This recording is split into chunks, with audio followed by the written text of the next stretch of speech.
Olá, meus amigos, minhas amigas. É com grande alegria que estamos de volta para dar prosseguimento aos nossos estudos da obra Depois da Morte, de Leon Denis. E hoje, concluindo mais uma das partes da obra, a quarta parte, que trata do além-túmulo, hoje nós fechamos com o capítulo 41, essa parte, restando então apenas mais uma, a quinta parte, o caminho reto, que nós vamos estudar mais adiante. Hoje nós vamos tratar deste capítulo 41, cujo tema é reencarnação. No último estudo nós fizemos uma análise, uma abordagem em torno do livre-arbítrio e da providência divina, como esses dois elementos se conjugam no processo evolutivo dos espíritos. E hoje Leon Denis vai nos convidar aqui a fazer um arremate de toda essa parte que tratou, do mundo espiritual, e também do processo de ida e vinda, isto é, o desencarne, bem como a reencarnação. Hoje Leon Denis vai nos convidar então a fazer uma análise em torno da reencarnação, como ela se processa, como são os mecanismos da reencarnação, qual a importância desse elemento-chave que é a reencarnação no contexto da evolução, no contexto do universo, essa possibilidade tão importante que expressa ao mesmo tempo a misericórdia divina que nos permite recomeçar, refazer, mas também a justiça divina que nos dá a cada um conforme nós vamos construindo ou fazendo de nós mesmos ao longo da nossa trajetória. Então, um elemento muito importante é a reencarnação para a gente entender como se opera a justiça divina, o processo evolutivo. Sem ela, a gente entra numa série de caminhos sem saída, na forma de incompreensões da lei divina, na forma de aparentes antagonismos ou contradições naquilo que, por excelência, deveria ser perfeito. Como a lei divina, criada pelo Criador, que é a perfeição absoluta, deve refletir esses atributos, as contradições, as incompreensões que envolvem essa lei divina naturalmente estarão na nossa imperfeição de visão. E muito por conta da falta de alguns elementos importantíssimos para essa compreensão. E aqui temos um deles, a reencarnação.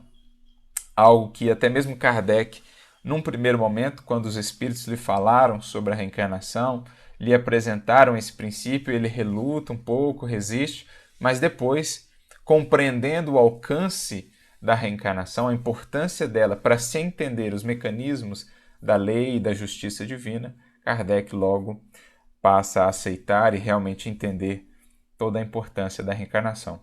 Tem até um artigo em que ele fala sobre isso, reencarnação na América, ele comenta um pouco desse processo dele, de antes resistir, até relutar contra essa ideia e depois passar a acolher, um artigo que está na Revista Espírita. Ele comenta sobre isso e em outros momentos também na Revista Espírita e na Codificação, ele vai falando aí sobre a reencarnação.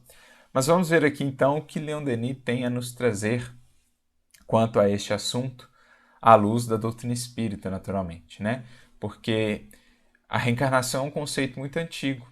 Ela faz parte de muitas tradições espirituais, por exemplo, do Oriente. Mas existirão algumas diferenças de compreensão, de concepção naquilo que o Espiritismo vai apresentar e naquilo que, por exemplo, vamos ver em algumas doutrinas lá do Oriente, por exemplo, no hinduísmo. Um elemento que vai existir aí de diferença, por exemplo, algumas doutrinas orientais vão considerar que seria possível a reencarnação não apenas em seres humanos, a reencarnação de espíritos, mas também em animais, por exemplo, chamada metempsicose, o que o espiritismo ou os espíritos vão nos dizer não ser possível. Uma vez atingida a condição de ser humano, de humanidade, uma vez que o espírito está já nesta faixa evolutiva, ele não retrograda, ele não retorna, ele não volta a reencarnar em corpos de animais. Então, essa é uma diferença, por exemplo, que existe nas concepções reencarnacionistas entre o Espiritismo e algumas outras doutrinas. Existirão outras concepções, outras diferenças, mas é uma doutrina, de um modo geral, muito antiga. Essa da pluralidade das existências, a gente vai encontrar isso também na tradição grega, essa questão da reencarnação e assim sucessivamente. Vamos ver o que o Espiritismo traz para nós quanto à reencarnação, o que ele vai modificar de visões, conforme aquilo mesmo que os espíritos superiores foram nos orientando, como se dá o processo, qual a importância do processo, enfim. Então, no segundo parágrafo do capítulo 41, Leon Denis diz assim: todas as almas que não puderam libertar-se das influências terrestres devem renascer neste mundo para trabalhar em seu melhoramento. É o caso da imensa maioria. Então aqui ele apresenta a finalidade primordial da reencarnação, como nós vamos encontrar também descrita lá no Livro dos Espíritos. Qual que é a finalidade dela? Possibilitar o aperfeiçoamento dos espíritos ou das almas. Naturalmente que para atingir-se todo o grau de pureza, de perfeição relativa que cada criatura pode atingir, uma encarnação seria um tempo demasiadamente curto, ainda mais quando entendemos que o espírito é imortal, que há muito por fazer, que Deus é o infinito das perfeições em todos os seus atributos. Então sempre há algo para aperfeiçoar para nós, criaturas relativas. E o espaço de uma encarnação, por mais longa que seja, 100 anos que seja, é algo extremamente curto, é um piscar de olhos, quando em comparação com a eternidade, quando levamos em conta a imortalidade a que estamos todos aí destinados. Então, naturalmente que o espírito vai encontrando nas múltiplas existências possibilidades de ir gradualmente construindo essa sua perfeição relativa, desenvolvendo novas habilidades, consolidando novas virtudes, adquirindo novos conhecimentos, reparando os desajustes do pretérito, porque essa será também outra finalidade da reencarnação, além do progresso sucessivo dos indivíduos, dos espíritos, também os reajustes necessários diante da lei divina, perante a consciência. Então o espírito vai colhendo nas próximas existências os frutos das suas sementeiras pregressas em existências anteriores. Então essas são as finalidades primordiais da reencarnação. Como a gente vai identificar, por exemplo, a gente mencionou no Livro dos Espíritos, quando a gente vai à questão 167 de O Livro dos Espíritos, Kardec faz a seguinte pergunta: qual o fim objetivado com a reencarnação? Então, qual a finalidade dela? Resposta dos Espíritos: expiação, melhoramento progressivo da humanidade. Sem isto, onde a justiça? Então, olha que interessante, eles trazem aqui dois elementos fundamentais, dois fins, duas finalidades primordiais. Expiação, isto é, os reajustes perante a justiça divina. Então, os desequilíbrios que eu criei lá atrás, os desajustes perante a lei divina, eu os reparo em futuras existências. Eu colho as consequências infelizes e sou convidado aos reajustes necessários em futuras existências. Naturalmente que no mundo espiritual a gente também colhe essas consequências, mas a fim de reparar e de me aperfeiçoar, de consolidar um novo modo de ser, eu preciso reencarnar, passar de novo pelas provas, passar de novo pelas experiências em que falhei, para afirmar realmente a minha disposição de mudança. Então, primeira finalidade, expiação. Segunda, melhoramento progressivo da humanidade. Então, o aperfeiçoamento. O desenvolver todas as potencialidades que o Espírito traz aí de maneira latente, em forma de germe, expressar tudo isso na forma de frutos, né? Frutificação aí do Espírito na forma das suas virtudes, da sua sabedoria, enfim, de todas as suas formas de progresso intelectual e moral. E eles ainda acrescentam, né, na resposta: sem isto, onde a justiça? Aliás, é o que a gente vê mais adiante na questão 171, em que Kardec pergunta em que se funda o dogma da reencarnação. E ele usa a palavra dogma aqui no sentido de verdade fundamental, né? Não de algo impositivo, de uma imposição sem raciocínio, sem reflexão, muito pelo contrário. A gente falou da própria experiência de Kardec, que não aceitou de pronto a ideia da reencarnação quando os espíritos lhe falaram. Então não foi um dogma acolhido de maneira cega. Quando ele fala dogma da reencarnação, uma verdade fruto aí da reflexão, da compreensão da lei divina. Por isso se torna uma verdade inquestionável. Em que se funda isso? E a resposta dos espíritos é na justiça de Deus e na revelação. Ou seja, como realmente chegar a compreender que a reencarnação é algo absolutamente necessário. Primeiro, porque sem ela a justiça de Deus ficaria absolutamente manca, é o que a gente falou. A multiplicidade dos destinos, por que alguns vivem tão poucos, alguns conhecem na vida apenas dores e aflições, enquanto outros têm vidas tão mais amenas, tão menos complexas, digamos assim, em termos de provas. Se o destino futuro de ambos é apenas dois, ou o inferno para sempre, ou o céu para sempre, como compreender uma justiça divina que trabalha nesses meios, não dando condições iguais para que os espíritos possam passar por provas similares, possam ser testados como os outros? Né? Como assim? Então, sem a reencarnação, a justiça divina seria completamente incompreensível. E eles acrescentam também na revelação, como a dizer que a própria informação que vai nos chegando do mundo espiritual por meio dos espíritos, né, quando analisada, quando filtrada, quando submetida aos crivos da razão, da lógica e do bom senso, nos leva necessariamente à compreensão da necessidade da reencarnação como elemento fundamental aí nesse concerto divino da evolução. Então, são esses os objetivos, os fins da reencarnação: a expiação e o melhoramento progressivo da humanidade. É o que Leon Denis está dizendo aqui. Todas as almas que não se libertaram completamente das influências terrestres se reencarnam neste mundo para seguirem aprendendo. Algumas, após uma determinada experiência, após atingirem um determinado grau, não mais necessitarão reencarnar na Terra. Espíritos que são chamados a reencarnar em outros orbes, em orbes mais elevados, onde a existência é até menos material, mas seguem encarnando, vão reencarnando em outros orbes, em orbes cada vez mais elevados, até o ponto em que alcancem a condição, então, de espíritos puros, quando somente aí não precisarão mais reencarnar. É o que nós vemos na questão 170 do Livro dos Espíritos, que está aqui nesse contexto que a gente falou, né? Pouco adiante aí da questão 67. Kardec faz essa pergunta: o que se torna o espírito depois da última reencarnação ou encarnação? E eles respondem: espírito bem-aventurado, espírito puro.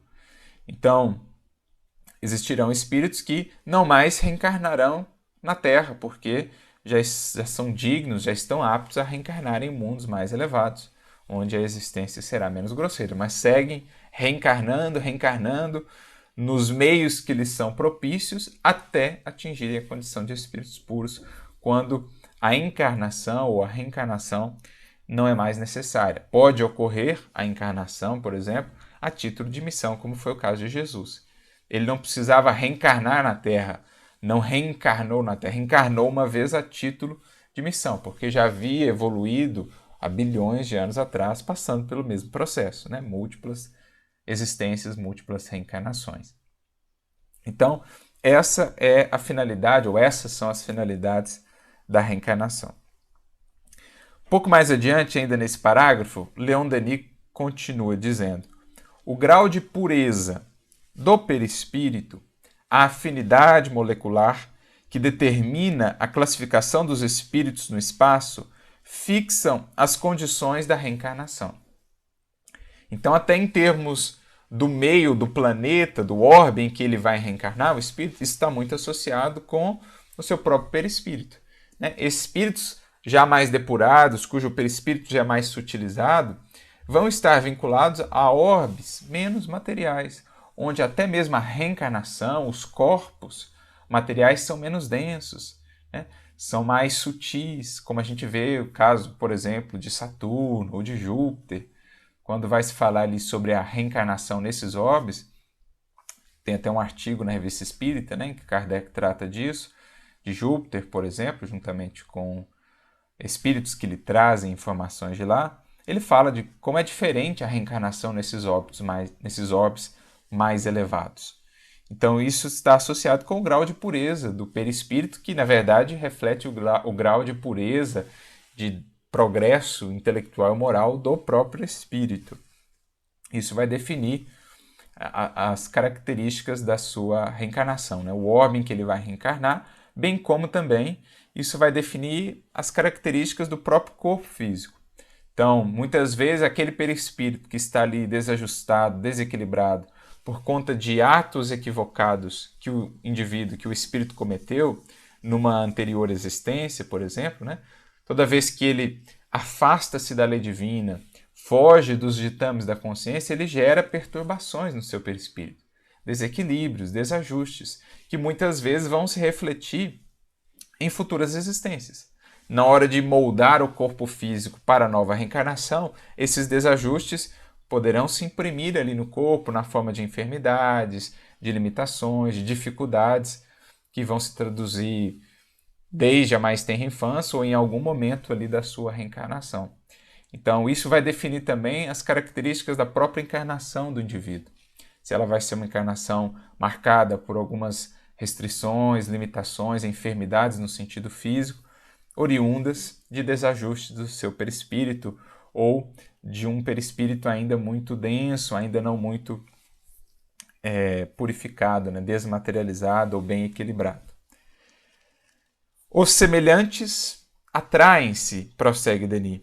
É em virtude desse fato, dessa lei de atração e de harmonia, que os espíritos da mesma ordem, de caracteres e tendências análogas, aproximam-se, seguem-se durante múltiplas existências, encarnando conjuntamente e constituindo famílias homogêneas.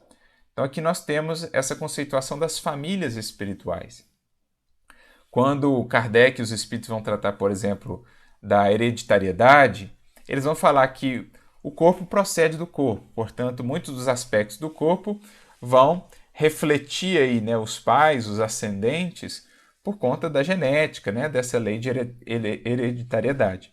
Agora, não existe propriamente uma hereditariedade no sentido espiritual. Mas alguém poderá dizer, e Kardec e os espíritos levam isso em consideração, né? Ah, mas existem tantos filhos que se parecem tanto com os pais, que seguem a mesma profissão, que têm as mesmas vocações.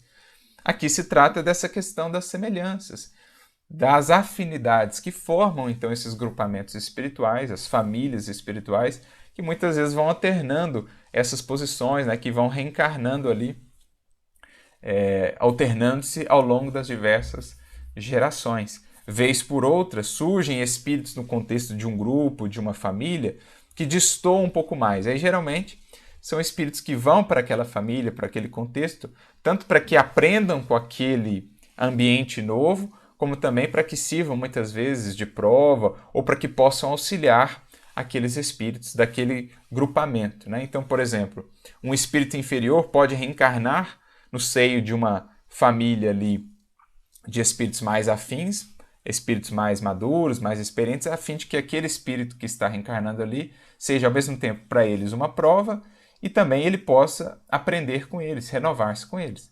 Da mesma forma, um espírito mais adiantado pode encarnar num grupo de espíritos afins menos adiantados para ampará-los, para ajudá-los a se sorguerem, a se elevarem, isto servindo para ele também como uma prova, né? Essa encarnação. Então Kardec trata disso com os espíritos também, dessa questão de hereditariedade, do porquê das semelhanças, muitas vezes, entre as gerações, entre pais e filhos e tudo mais, se não existe propriamente uma hereditariedade espiritual. O corpo procede do corpo, mas o espírito não procede do espírito. A gente aprende isso já com o Evangelho, Kardec e os espíritos comentam isso. Há inclusive um artigo que estou lendo li hoje, inclusive, na Revista Espírita, né, de julho, se não me engano, de 1862, deixa eu só conferir aqui, em que justamente os espíritos vão tratar desse assunto com Kardec. Na verdade, surge uma dúvida, né, um leitor da Revista Espírita envia essa dúvida para ele. No ano de 1862, da Revista Espírita, no mês de julho de 1862, tem um artigo de Kardec bem interessante sobre isso, chamado, deixa eu ver aqui, Hereditariedade Moral. Então, quem quiser aprofundar esse estudo, ele traz até 2 mensagens ali, uma de Erasto e uma de São Luís, que explicam o porquê dessas similitudes, muitas vezes dentro de uma mesma família, ou até mesmo um povo, né? Porque cada nação vai sendo também uma individualidade coletiva, de certo modo. Por isso, muitas características, muitos hábitos em comuns, né? É a afinidade que faz com que espíritos estejam mais vinculados a essa ou aquela nação.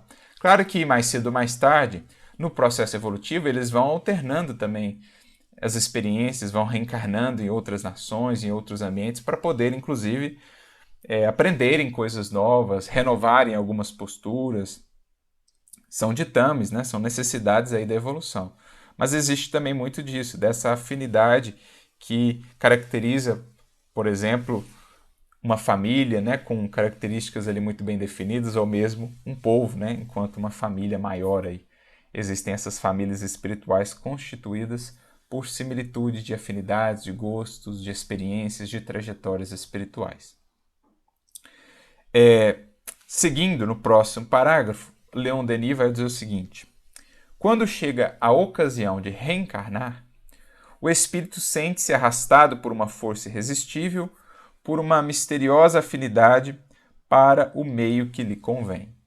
Então, Kardec vai tratar disso também no Livro dos Espíritos, especialmente ali da questão 330 em diante, essa questão do prelúdio, do retorno à volta, ou do retorno ou à volta à vida corporal, ele vai tratar disso também, e das particularidades desse processo, né? Kardec vai trazer isso, depois a obra subsidiária, por exemplo, de Chico Xavier, vai trazer para nós também outros elementos de aprofundamento em torno desse processo de reencarnação, que varia muito conforme a natureza do espírito, conforme o nível evolutivo do espírito.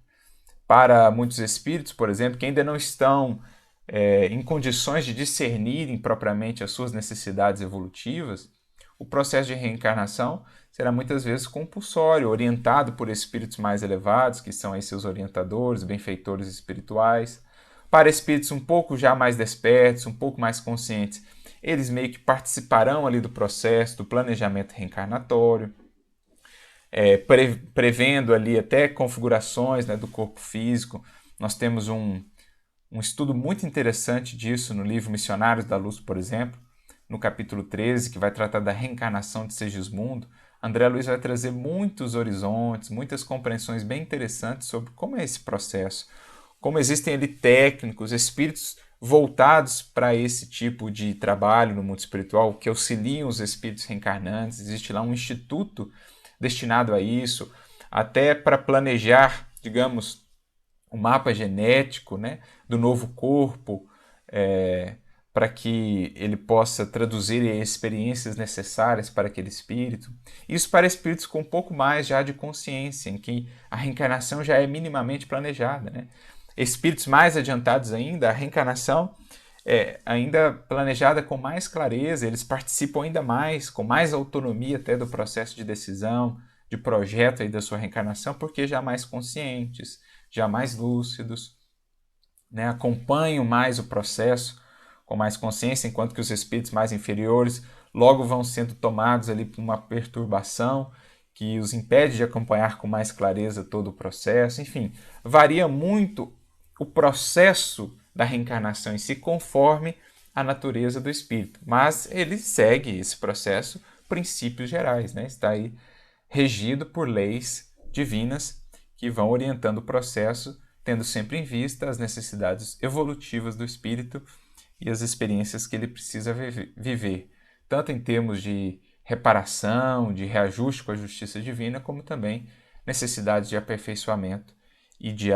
aprimoramento. Então, na medida em que vai se aproximando esse processo da reencarnação, o momento, o espírito vai se vinculando então ao corpo, e quanto mais vai se aproximando o momento realmente do nascimento, mais ele vai entrando num estado de perturbação, num estado como que de um sono, de uma hipnose, para se preparar então para a nova etapa, né? Ele vai sofrendo o próprio perispírito um processo de restringimento para se ajustar ali ao feto, né? Ao corpo em formação. Então é um processo muito complexo, muito interessante, que, mais uma vez, a gente frisa, varia muito conforme a característica do espírito. Desde um processo até compulsório, né, quase que mais determinístico no caso das reencarnações de espíritos de baixo teor espiritual, muito inferiores, até aquelas realmente bastante planejadas, bastante elaboradas, no caso de espíritos mais conscientes. Então, por exemplo, na questão 330, Kardec faz a pergunta, né, aos benfeitores: sabem os espíritos em que época reencarnarão? Pressentem-na, respondem eles, como sucede ao cego que se aproxima do fogo. Sabem que tem de retomar um corpo, como sabeis que tem de morrer um dia, mas ignoram quando isso se dará. Isso aqui, amigos, sobretudo em referência aos espíritos ainda muito inconscientes, que estão lá no mundo espiritual, pouco despertos para a grandeza da vida, das leis divinas, aqueles que muitas vezes querem relutar em reencarnar, não querem voltar, né? Eles vão pressentindo, sentem que mais cedo ou mais tarde precisarão fazê-lo. E às vezes até são impelidos a isso pelos espíritos superiores que atuam em nome de Deus quando reconhecem que é necessário o momento de uma volta, de um retorno ao corpo físico para determinados reajustes, né? Questão 331, por exemplo, Kardec pergunta: todos os espíritos se preocupam com a sua reencarnação? Muitos há que em tal coisa não pensam, que nem sequer a compreendem. Depende de estarem mais ou menos adiantados. Para alguns, a incerteza em que se acham do futuro, que os aguarda, constitui punição. Então, existem aqueles que nem pensam nisso e até que querem evitar a todo custo isso, que querem fugir, mas que mais cedo ou mais tarde serão impelidos a fazê-lo. Existem outros que já reconhecem a reencarnação como esse recurso de reparação, de lidarem com as suas culpas, com seus remorsos, de reajuste íntimo, então anseiam por esse momento, embora muitas vezes temerosos, aflitos, angustiados por não saberem se conseguirão triunfar ou não, né? Mas já participam ali minimamente do planejamento, juntamente com benfeitores que os auxiliam. Outros já muito mais conscientes, né, atuam de maneira ali muito intensa, de maneira muito ampla nesse planejamento reencarnatório. Então, a gente vê aqui pelas próprias orientações que os espíritos vão nos trazendo que é um processo que varia, né, de um espírito para outro. Ainda nesse parágrafo, ele vem descrevendo, né, das dificuldades, das angústias desse processo, que muitas vezes vão marcar os espíritos, porque é aquele temor de falhar de novo, de voltar às limitações da matéria, né? Para quem no mundo espiritual consegue usufruir um pouquinho do que sejam todas as possibilidades do espírito, né? Aquele espírito que já está um pouquinho mais desmaterializado, consegue, por exemplo, volitar, né, atinar ali para as imensas possibilidades da mente, do pensamento no mundo espiritual. Voltar à matéria é como você fechar-se novamente num claustro, né, numa sala muito apertada, quando você tinha horizontes ali tão amplos no mundo espiritual. Por isso, voltar à matéria é um processo doloroso, muitas vezes envolve a angústia, o medo, né? Então ele vai descrevendo isso aqui, Leon Denis, nesse parágrafo, e é algo que a gente vê, está muito bem descrito também por André Luiz, no capítulo que a gente mencionou, lá no livro Missionários da Luz, no capítulo 13, fica a sugestão para que leiam todo o capítulo, é todo um estudo muito profundo sobre como é esse processo. A gente acompanha ali as angústias, né, do Segismundo, nesse retorno, as dificuldades da vinculação com o corpo físico, do processo preparatório. Então, é o que ele diz aqui, é um momento terrível, né, de angústia, é um apoucamento de si mesmo, a passagem dos claros espaços para a região obscura, a descida para um abismo de sangue, de lágrima, de miséria. Então, Leon Denis dá uma boa carregada aqui no sentido hiperbólico mesmo do que é esse processo de voltar à matéria. Porque, às vezes, nós que estamos aqui encarnados, achamos que a morte é talvez o processo mais difícil, mas, na verdade, dizem nos espíritos, a reencarnação é mais difícil do que a morte. Porque o morrer, especialmente para os espíritos que viveram bem no sentido de cumprirem os seus deveres, o morrer é a libertação, né? Agora, o voltar à matéria é a angústia da prova que está começando, dos anseios de melhoria que irão ou não se concretizar, a gente vai ter ou não a força, enfim. Então os espíritos dirão que é mais doloroso, é mais difícil voltar à matéria do que sair dela, do que reencarnar. É o que ele conclui aqui no último parágrafo dizendo, ó, por isso é mais penoso, mais doloroso renascer que morrer. E o desgosto, o terror, o abatimento profundo do espírito ao entrar neste mundo tenebroso são fáceis de conceber-se. É aí que a gente entende lá o estado de angústia e aflição de Segismundo e de outros espíritos. Claro que para espíritos mais adiantados, já mais no governo de si mesmos, né, na posse de si mesmos, mais em comunhão com a lei divina, esse temor já não é tão justificável, já não existe mais tanto. Isso é mais característico de espíritos medianos, né? De espíritos que já estão despertos para o bem, para a busca do bem, mas que ainda são muito frágeis, muito falíveis. Os espíritos que estão ainda voltados para o mal ou muito inferiores reencarnam quase que compulsoriamente, nem têm muita consciência do processo. Agora, esse temor existe mais nos espíritos de condição mediana, que são aí muitos dos espíritos, né, vinculados aí ao planeta Terra. Então, no mundo de expiação e provas como o nosso, num mundo ainda tão material, esse medo, esse estado penoso, né, que antecede aí o processo reencarnatório é ainda comum, né, relativamente comum. É o que a gente vê, por exemplo, na questão 339 de O Livro dos Espíritos, né? Quando Kardec pergunta assim, no momento de encarnar, o espírito sofre perturbação semelhante à que experimenta ao desencarnar? Então a gente já estudou isso aqui em outros capítulos desta quarta parte, o processo da desencarnação em si, que também varia conforme a vida que o espírito levou, conforme a natureza desse espírito, se é mais ou menos materializado, mais ou menos depurado. Pode ser um processo mais suave, mais rápido, ou um processo mais desgastante, mais lento, mais doloroso. Isso com relação à desencarnação. Também a reencarnação. Kardec está perguntando, também existe uma perturbação no processo de reencarnar? E a resposta dos espíritos, olha que interessante, muito maior e, sobretudo, mais longa. Porque, naturalmente, a formação do corpo aí demanda mais tempo, né? E o espírito, quanto mais vai passando o tempo nesse processo, né, da gestação ali, mais ele vai entrando nesse estado de perturbação, que vai aos poucos culminando, né, no apagamento temporário da memória, no restringimento, na diminuição ali do perispírito, para que ele possa se amoldar, se ajustar ao corpo em formação.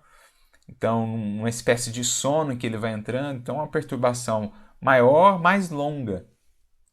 Pela morte, o espírito sai da escravidão, dizem eles. Pelo nascimento, entra para ela.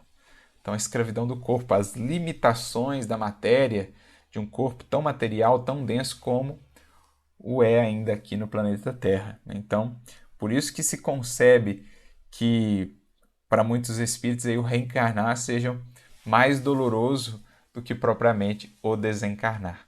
Especialmente por essas questões morais associadas ao processo, né?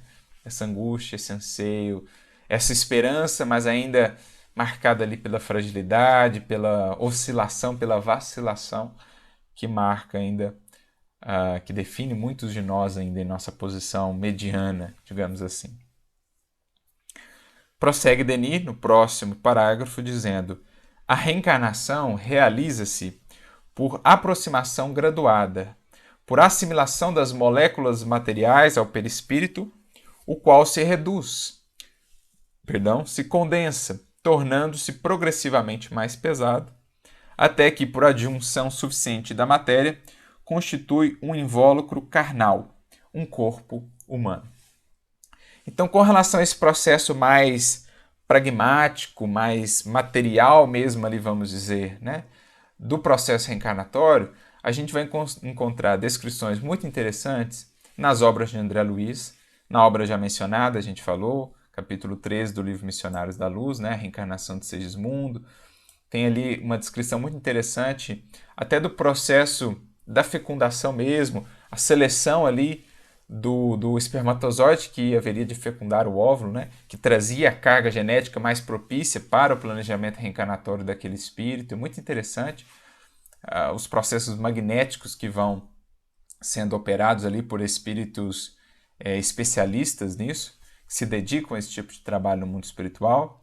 Nós temos também uma descrição interessante no livro Evolução em Dois Mundos, de André Luiz. No capítulo 19 ele trata disso, alma e reencarnação. E ele vai descrevendo muitas características do processo, desse processo de restringimento, por exemplo, do corpo espiritual, das particularidades da reencarnação conforme a característica de cada espírito. Por exemplo, em determinado subtítulo ali desse capítulo 19, chamado Particularidades da Reencarnação, ele vai dizer o seguinte: perguntar-se-á razoavelmente se existe uma técnica invariável no serviço reencarnatório. Seria o mesmo que indagar se a morte na Terra é única em seus processos para todas as criaturas. Então, como a gente estudou lá, quando falamos da desencarnação, que varia conforme uma série de fatores, a reencarnação também. Cada entidade reencarnante, prossegue ele, apresenta particularidades essenciais na recorporificação a que se entrega na esfera física, quanto cada pessoa expõe característicos diferentes quando se rende ao processo liberatório, não obstante o nascimento e a morte parecerem iguais. Então, nascimento e morte parecem iguais, mas cada pessoa se expõe a característicos diferentes no processo liberatório do corpo físico, como também cada entidade reencarnante apresenta algumas particularidades essenciais na recorporificação, ou seja, na reconstrução aí do corpo, né, na preparação do corpo para uma nova encarnação. E aí ele vai ilustrar.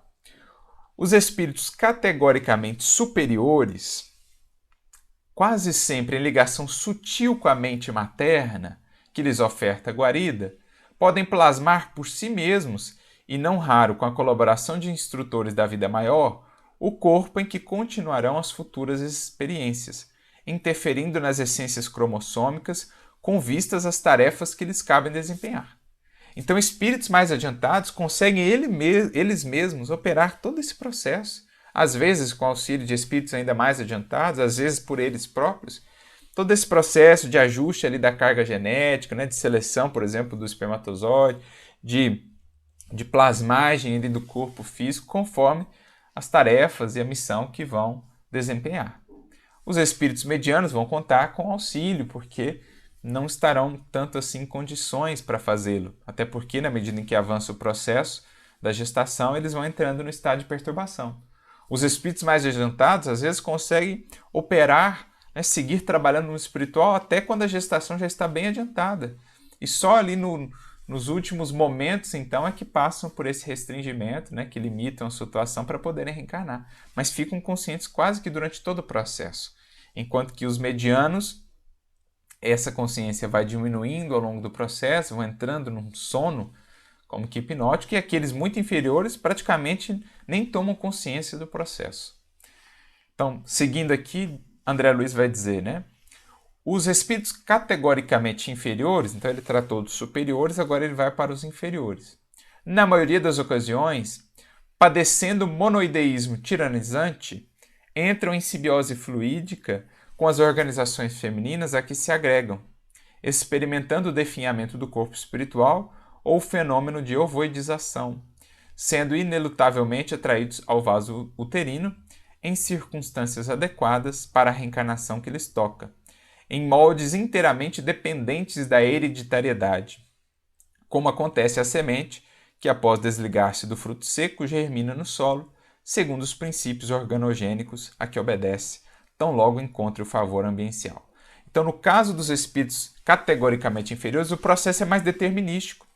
A genética vai operar-se assim, quase com um determinismo ali absoluto, enquanto que para espíritos mais adiantados eles conseguem ajustar ali alguns aspectos genéticos, planejando melhor, né, as características do corpo físico conforme as necessidades. Claro que sempre existem ali os ditames das leis materiais, né, na genética, mas existe maior flexibilidade para espíritos mais adiantados que conseguem atuar ali naqueles meandros, enquanto que para os inferiores é praticamente no mecanismo do determinismo mesmo essa preparação do novo corpo, né?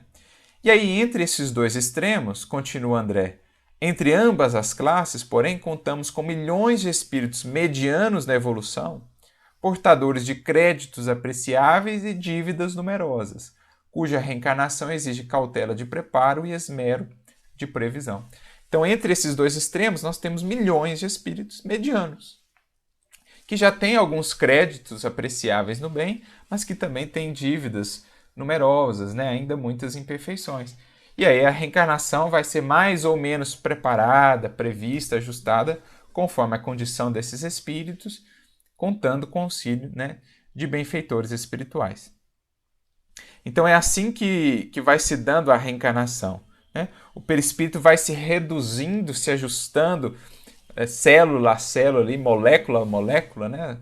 O seu perispírito vai se vinculando ao corpo físico e vai funcionando como uma espécie de molde, plasmando as características desse corpo conforme as necessidades evolutivas e a sua condição perispiritual ou evolutiva.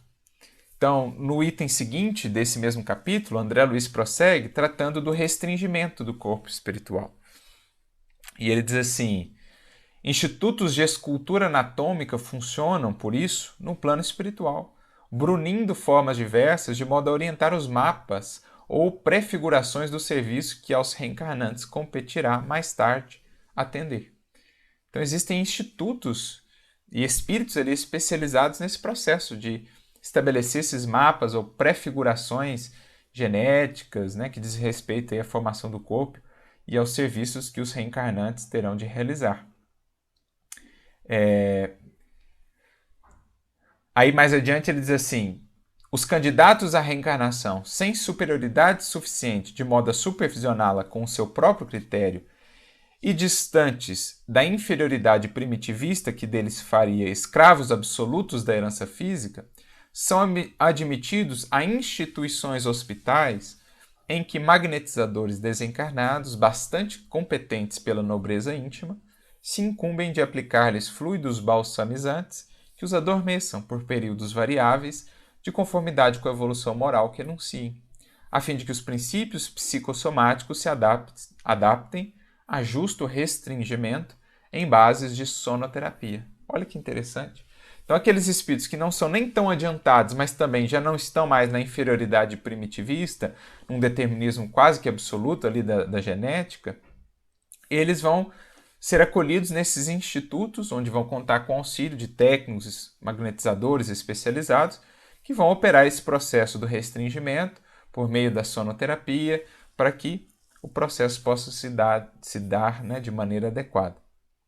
Desse modo, regressam ao berço humano nas condições precisas, recolhidos a novo corpo, qual operário detentor de virtudes e defeitos, a quem se concede novo uniforme de trabalho e nova oportunidade de realização.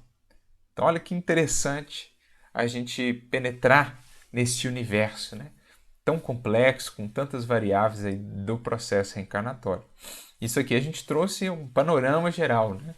Mas dá para se aprofundar muito mais pelo que já nos foi trazido aí pelos espíritos, tanto na obra de Kardec como também na obra de Chico, né, de outros médiuns aí que vão tratar do assunto, né, de outros espíritos que vão tratar do assunto por meio de médiuns aí seguros. E aí prossegue o Leon Denis. O perispírito torna-se, portanto, um molde fluídico, elástico, que calca sua forma sobre a matéria. Daí de mano as condições fisiológicas do renascimento. As qualidades ou defeitos do molde reaparecem no corpo físico, que não é, na maioria dos casos, senão imperfeita e grosseira cópia do perispírito. Então é o que nós falamos. Tudo que nós fazemos vai impactando, vai deixando registros no nosso perispírito. E toda vez que nós atuamos em desarmonia com a lei divina, a gente estabelece desequilíbrios, desajustes no nosso perispírito, que poderá ou não, conforme o planejamento reencarnatório, conforme as necessidades do espírito, se traduzir no novo corpo, na forma de enfermidades, que vão se manifestar mais cedo ou mais tarde na reencarnação, na forma de determinadas limitações físicas. Enfim, o perispírito vai atuando como esse molde em torno do qual vão se agregando ali, né, as células, vai se formando o corpo físico de que o indivíduo, de que o espírito se servirá. Então, o Emmanuel vai fazer um estudo interessante sobre isso também, no livro Pensamento e Vida, por exemplo, especialmente nos capítulos 11, em que ele trata do berço, 14, em que ele trata do corpo. No capítulo 11, por exemplo, ele vai falar dos chamados clichês da consciência, né, que vão se imprimir no corpo ali em formação. Ele diz assim: na câmara uterina, o reflexo dominante de nossa individualidade impressiona a chapa fetal ou o conjunto de princípios germinativos que nos forjam os alicerces do novo instrumento físico, selando-nos a destinação para as tarefas que somos chamados a executar no mundo em certa cota de tempo. Então ele usa o exemplo aí de uma impressão na chapa, né, como de uma fotografia mesmo. Os clichês ali do nosso perispírito, da nossa mente, vão se imprimindo na chapa fetal, nesse novo organismo ali em formação.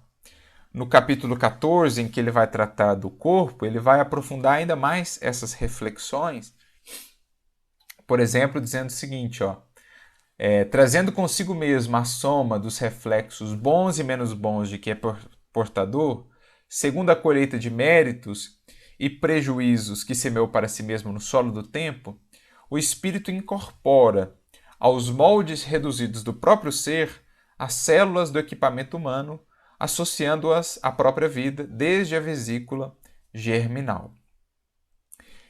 Amparado no colo materno, estrutura-se-lhe o corpo mediante as células referidas, que, em se multiplicando ao redor da matriz espiritual, como a limalha de ferro sobre o ímã, formam a princípio os folhetos blastodérmicos, de que se derivam, né, o tubo intestinal, nervoso, aí ele segue descrevendo. Né? Então, olha que interessante.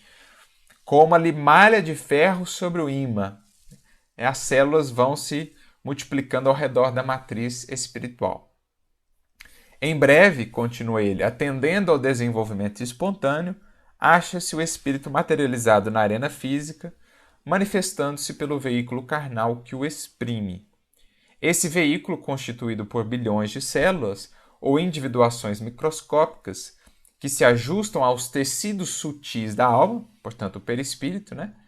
Partilhando-lhes a natureza eletromagnética, lembra uma oficina complexa formada de bilhões de motores infinitesimais, movidos por oscilações eletromagnéticas, em comprimento de onda específica, emitindo irradiações próprias e assimilando as irradiações do plano em que se encontram, tudo sob o comando de um único diretor, a mente.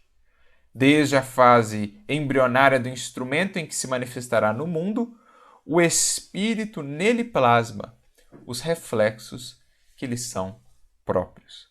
Então, só para a gente entender um pouco mais a fundo o que é esse processo de formação, de organogênese ali, né, de um novo corpo, sob essa direção da mente, né, e essa estruturação aí promovida ou provida pelo perispírito.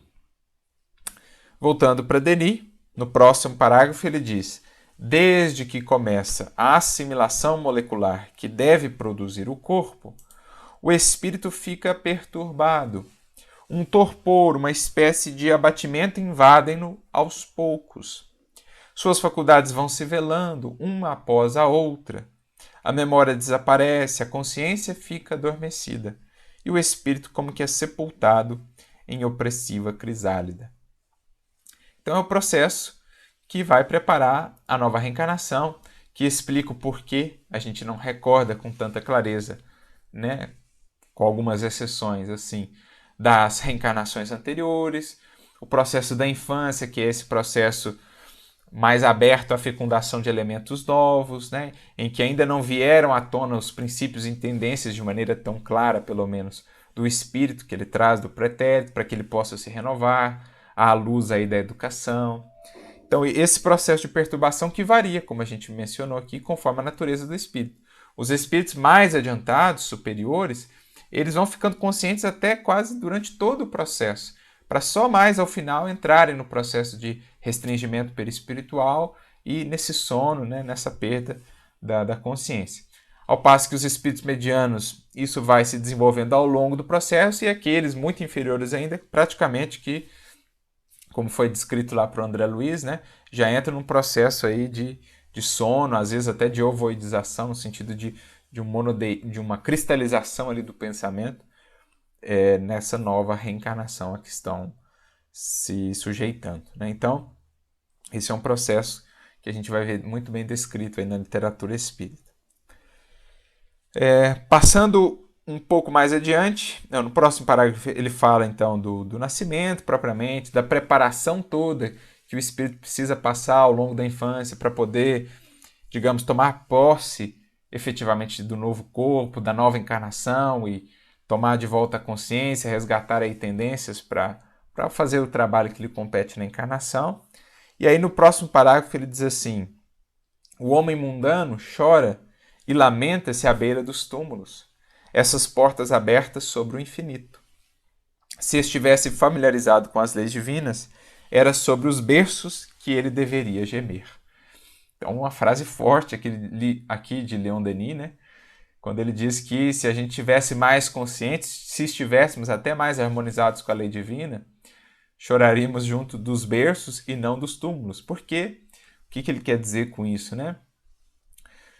Nos túmulos, nós temos a libertação do espírito, que se bem viveu, se seguiu vida afora em harmonia com a lei divina, encontra agora a libertação do casulo tão estreito da gaiola que é o corpo físico, poderá planar, né, nos ares, visitar novos locais na velocidade do pensamento, as potências, as percepções do espírito se ampliam muito, ao passo que aquele que está voltando para a matéria está iniciando aí o processo, está ali restrito, restringido, cheio de sonhos, de projetos, mas também com muitos medos, muitas angústias.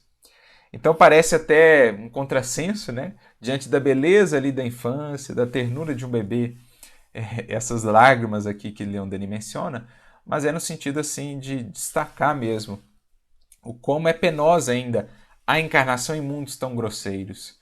O como a gente tem que estar atento para valorizar a oportunidade, para manter o foco e não nos perdermos novamente, para, ao chegar o momento do retorno à vida espiritual, a gente realmente ter no túmulo uma porta aberta para a libertação, para a felicidade e não para as sombras do remorso, da culpa e da aflição no mundo espiritual. Então é isso que ele quer destacar aqui com essa frase tão enfática, né?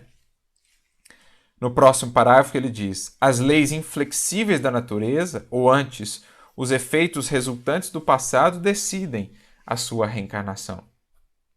O espírito inferior, ignorante dessas leis, pouco cuidadoso de seu futuro, sofre maquinalmente a sua sorte e vem tomar o seu lugar na Terra sob o impulso de uma força que nem mesmo procura conhecer. Então, o que a gente já mencionou, o espírito inferior está mais no âmbito ali do determinismo, né? Ele é conduzido assim, sem muita autonomia, sem muito exercício ali de livre-arbítrio na escolha, na preparação da encarnação. Não, ele vai mais no regime da lei mesmo, operando de maneira mais direta.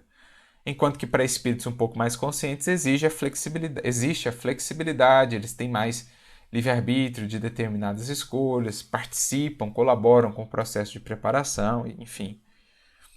O espírito adiantado, prossegue ele, inspira-se nos exemplos que o cercam na vida fluídica, recolhe os avisos de seus guias espirituais, pesa as condições boas ou más de sua reaparição neste mundo, prevê os obstáculos, as dificuldades da jornada, traça o seu programa e toma fortes resoluções com o propósito de executá-las.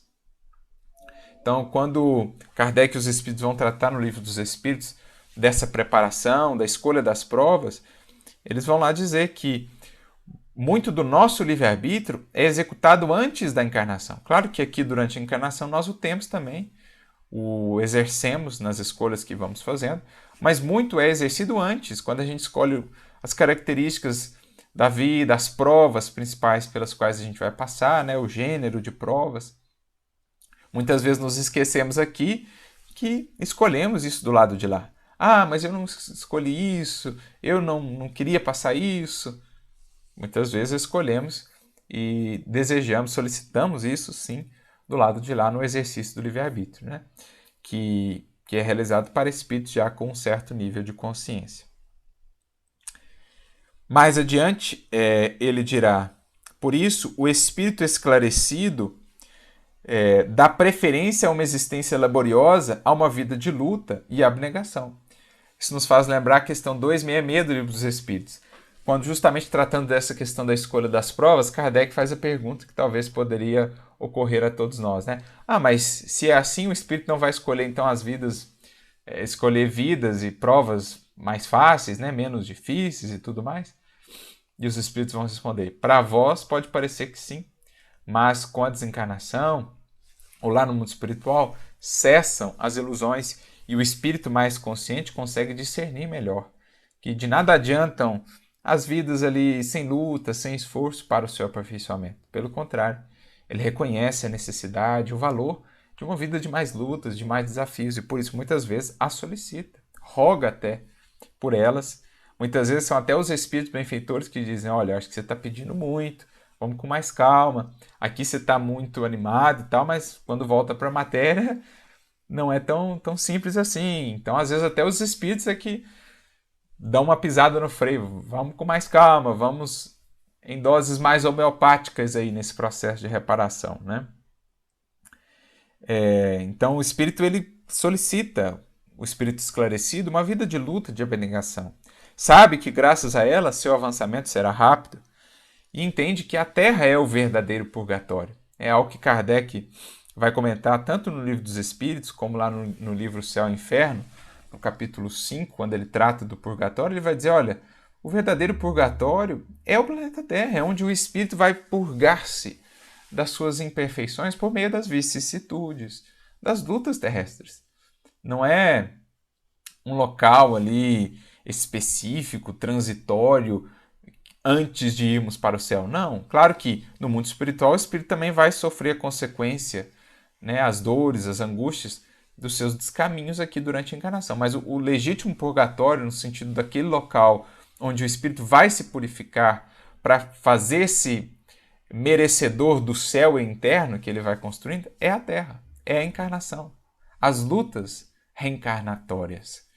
Não é por meio da prece de terceiros que vamos nos purgar e garantir um lugar ali em esferas mais elevadas, né, ou no céu. Não, é por meio da luta, do retorno às provas que a gente vai se purgando, se desmaterializando, se desvinculando das paixões, do cativeiro das paixões, do egoísmo, do orgulho, para cada vez mais nos fazermos credores aí, dignos, né, do céu interno que venhamos a construir.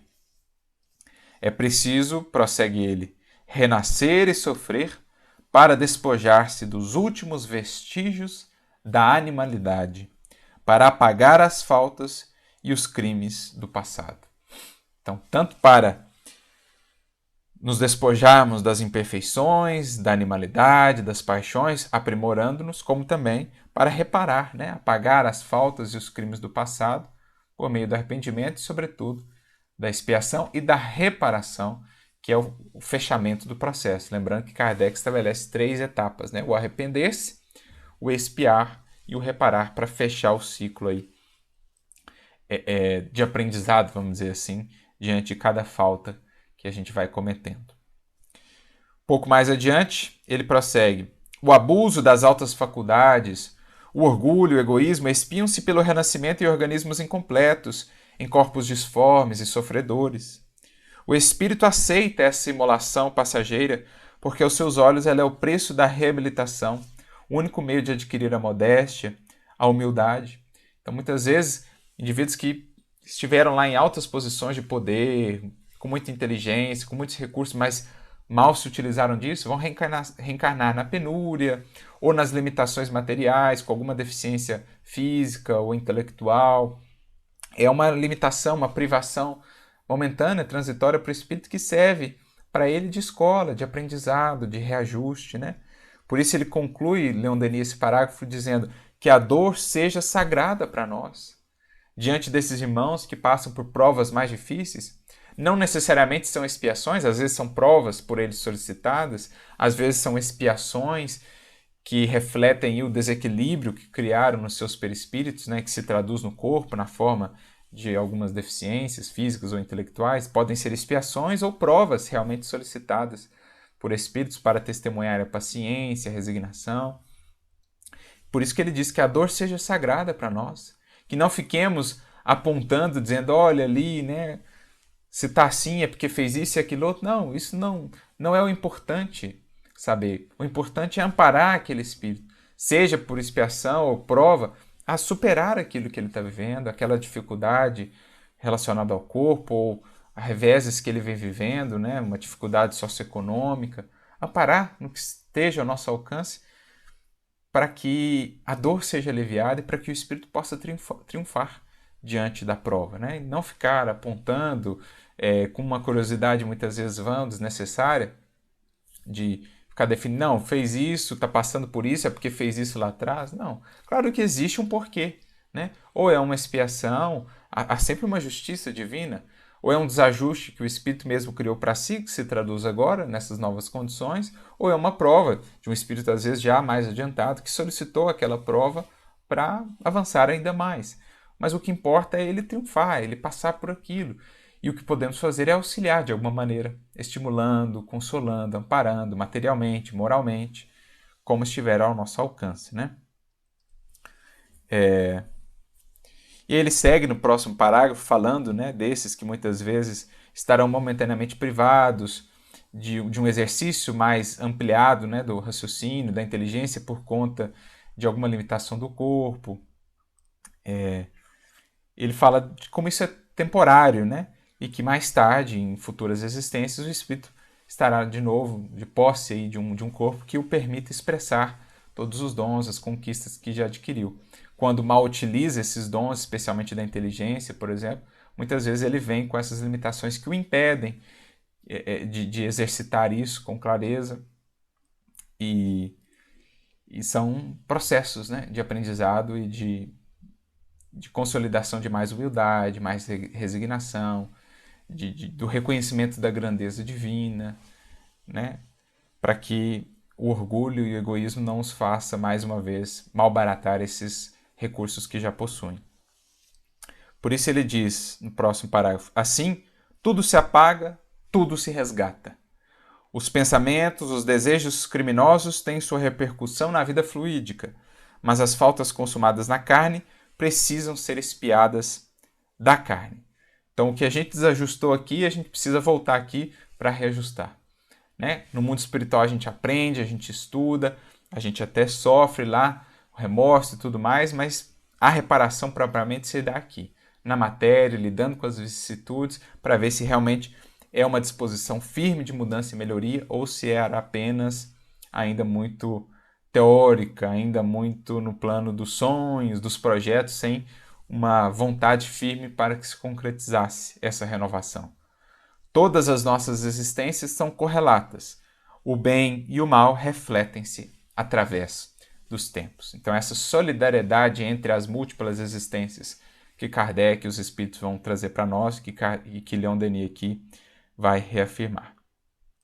Por isso, nesse parágrafo ainda ele diz, né, em determinado momento, resigna-te, pois, ó homem, e suporta com coragem as provas inevitáveis, porém fecundas, que suprimem nódoas e preparam-te um futuro melhor. Imita o lavrador que sempre caminha para a frente, curvado sob um sol ardente ou crestado pela geada, e cujos suores regam o solo que, como teu coração, é sulcado pela charrua destorroadora, mas do qual brotará o trigo dourado que fará a tua felicidade. Então a resignação, a perseverança, a humildade de aproveitar as lutas, as dores, sejam elas relacionadas ao corpo, a provas que venhamos a viver, dificuldades materiais, saibamos mantermos resignados, confiantes, fazendo a parte que nos cabe, perseverantes, porque é o arado que vai rasgando o solo, mas tornando-o mais fecundo. São as lágrimas e os suores que vão fecundando essa terra ainda árida, para que depois o trigo dourado da virtude, da sabedoria, nos possa coroar, nos possa nutrir, né, no banquete divino. Evita os desfalecimentos, porque te reconduzirão ao jugo da matéria, fazendo-te contrair novas dívidas que pesariam em tuas vidas futuras. Sê bom, Sê virtuoso, a fim de não te deixares apanhar pela temível engrenagem que se chama consequência dos atos. Então, é uma engrenagem infalível no mecanismo da criação. Consequência dos atos, a lei de causa e efeito, ou, nas palavras de Jesus, a cada um segundo as suas obras. Foge aos prazeres aviltantes, às discórdias e às vãs agitações da multidão. Não é nas discussões estéreis, nas rivalidades, na cobiça das honras e bens de fortuna que encontrarás a sabedoria, o contentamento de ti próprio. Então fujamos das contendas estéreis, das ilusões que conduzem ainda as massas de uma maneira geral. Deixemos a condição de multidão, como está lá no Evangelho, para acolhermos a condição de discípulo. Deixemos de fazer o que todos têm feito, porque os resultados aí estão, né? Deixemos de fazer aquilo que é o comum para fazermos aquilo que é o correto, aquilo que a consciência nos chama a fazer. Que fazeis de especial? Nos pergunta Jesus. Estamos simplesmente repetindo os padrões ainda tão imperfeitos do mundo e das sociedades, ou já trazendo elementos novos para renovar o mundo e a sociedade ao nosso redor? Perdoando onde se odeia, amando onde prevalece ainda o ressentimento, sendo humildes onde o orgulho ainda domina. Temos trazido esses elementos de renovação? Temos sido sal da terra ou temos sido o mesmo que a maioria ainda é? Essa é a proposta, né? Do discípulo que toma as rédeas da sua evolução, deixa de simplesmente seguir o fluxo, fazer o que a multidão tem feito, para ser, naquele contexto, servindo e amparando a multidão, um elemento de renovação, o pouco de fermento que leveda toda a massa. Então não é nessas buscas que vamos encontrar a sabedoria e o contentamento, mas sim, conclui ele, no trabalho, na prática da caridade, na meditação, no estudo concentrado em face da natureza, esse livro admirável que tem a assinatura de Deus. Assim, portanto, ele conclui conosco essa quarta parte da obra, falando-nos do valor, da importância, da reencarnação, essa expressão sublime da justiça divina, bem como também da sua misericórdia, que nos permite recomeçar tantas vezes, mas sempre conforme aquilo que temos feito de nós mesmos. Que saibamos então valorizar essa ocasião, a encarnação que estamos vivendo aqui agora, essa oportunidade que nos é concedida, investindo, como ele disse aqui, no estudo, no trabalho, na prática da caridade, na meditação, no conhecimento de nós mesmos, para que aproveitemos essa máquina divina que é o nosso corpo, que nos foi concedida para o aprimoramento do ser divino, que é o Espírito. Concluímos aqui essa quarta parte, amigos, e como nós havíamos mencionado, vamos dar uma pausa antes do início da quinta parte. Estamos ainda analisando, meditando como faremos, se de maneira gravada, como temos feito até aqui, ou se conseguiremos fazer o estudo da quinta parte de maneira ao vivo, né? Então acompanhem o canal no Facebook, a gente vai trazendo as informações e as notícias, quando a gente tiver a previsão de quando iniciaremos essa quinta parte e como ela se dará, se ao vivo ou se a gente mantém nesse esquema quinzenalmente, né, os episódios gravados. Então, agradeço a todos vocês que nos têm acompanhado até aqui.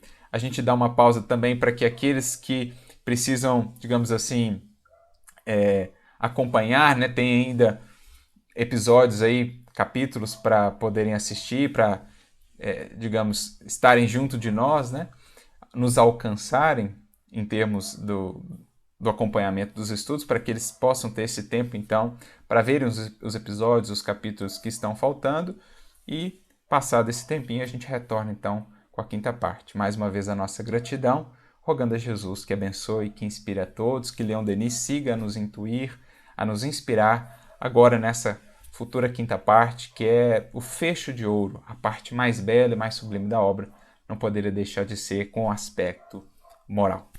Nos vemos lá então, um grande abraço para todos e muita paz.